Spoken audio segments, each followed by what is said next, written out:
Cerpen oleh Zahra Wardah yang berjudul Yusuf.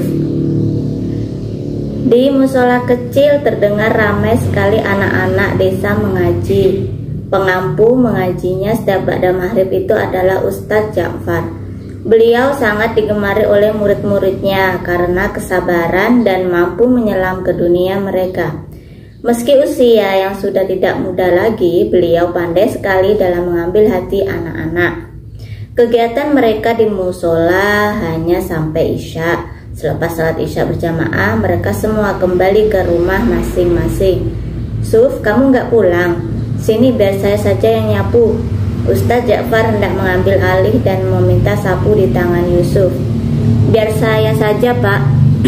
Lagi pula ini sebentar kok."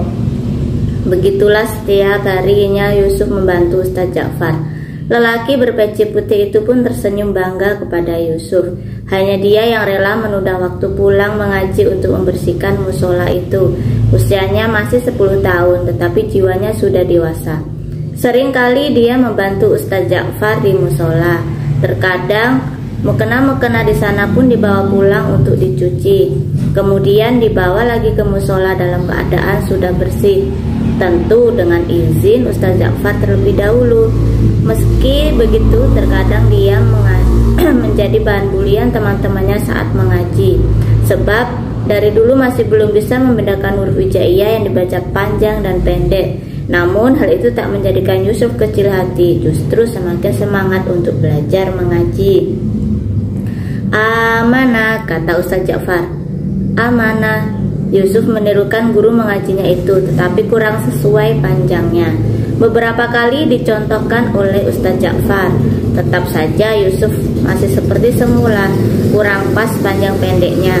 "Hanya panjang, Suf." Lelaki yang kepalanya hampir dipenuhi uban itu memberi arahan lagi. Panjang."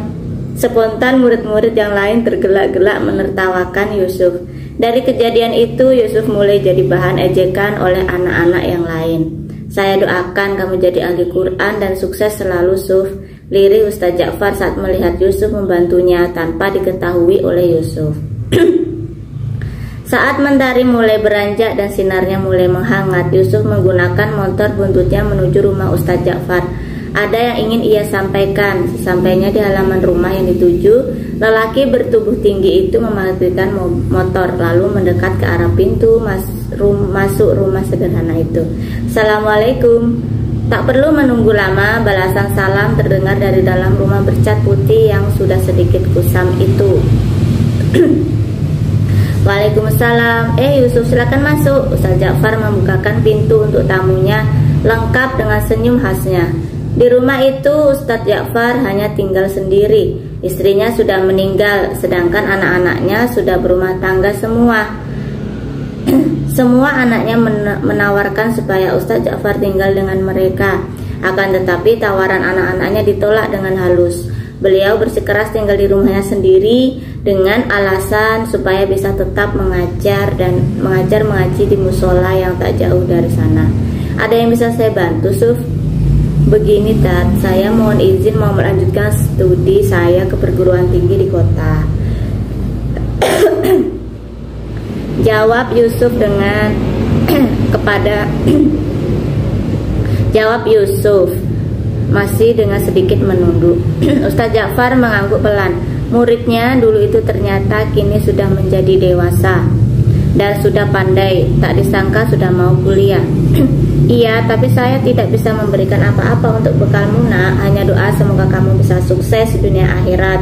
"Amin." Yusuf pun mengaminkan doa guru mengajinya saat kecil itu.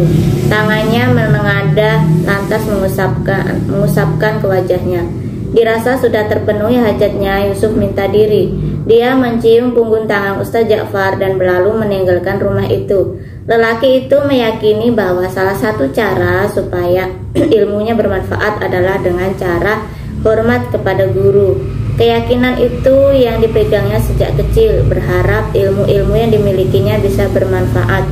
Sebab itu, minta izin kepada Ustadz Ja'far menurutnya sangat perlu sebelum menuntut ilmu. Beberapa tahun kemudian, Yusuf baru saja pulang dari kota. Dia membawa kabar gembira bagi mak dan bapaknya. Beberapa buah tangan dibawanya. "Mak, Pak, alhamdulillah Yusuf sudah lulus kuliah kedokteran. Hafalannya juga sudah hatam. Ini makanan buat emak dan bapak."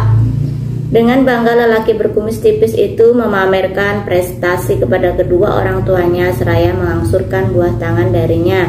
Alhamdulillah, emak dan bapak Yusuf menanggapi putranya itu hampir bersamaan. Mereka bertiga kemudian saling berpelukan. "Suf, di musola sekarang gak ada yang ngajar ngaji lagi," ucap ibunda Yusuf seusai acara lepas rindu. "Loh, Ustaz Ja'far kemana, Mak?" tanya Yusuf. "Ustaz Ja'far sudah meninggal 2 minggu lalu, belum ada yang mau menggantikan beliau. Kalau bisa mungkin kamu menggantikannya, Suf." Lelaki yang dipanggil bapak oleh Yusuf itu memberikan tawaran untuk putranya.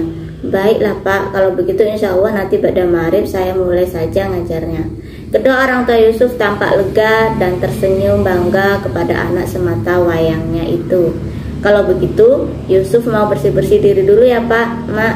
"Oh iya, nanti sore Yusuf mau izin ziarah ke makam Ustaz Ja'far ya Mak." Yusuf beringsut menuju kamarnya terlebih dahulu setelah mendapat restu dan anggukan dari ibunya. Jam dinding menuju angka 4. Udara tampak segar karena baru saja hujan turun. Kini yang tersisa aroma tanah kering yang terguyur hujan masih bisa masuk ke indera penciuman. Lelaki yang sudah lulus dari kuliah kedokterannya itu baru saja usai melaksanakan kewajiban sholat asar. Dia bersiap menuju pemakaman desa bersama bapaknya. "Ayo Pak, kita ke makam sekarang saja," ajak Yusuf. "Baiklah, ayo." Pemakaman desa tidak begitu jauh dari rumah Yusuf. Sebab itu, kedua lelaki beda generasi itu memutuskan untuk berjalan kaki sembari menikmati cuaca yang indah di sore hari. Sampai di sana, Yusuf diajak bapaknya menuju salah satu pusara yang masih terlihat baru dibandingkan dengan pusara-pusara yang lain. Di pusara itu mereka berdoa memanjatkan semua hajat kepada Allah. Di sana Yusuf berharap supaya Ustaz Ja'far mendapat nikmat kubur dan diampuni segala kekhilafannya. "Selamat jalan Ustaz Ja'far, semoga Allah membalas semua kebaikanmu," lirik Yusuf sebelum meninggalkan area pemakaman. Sekian, terima kasih telah menonton channel Cerita Keren. Jangan lupa subscribe, like, share, dan komen.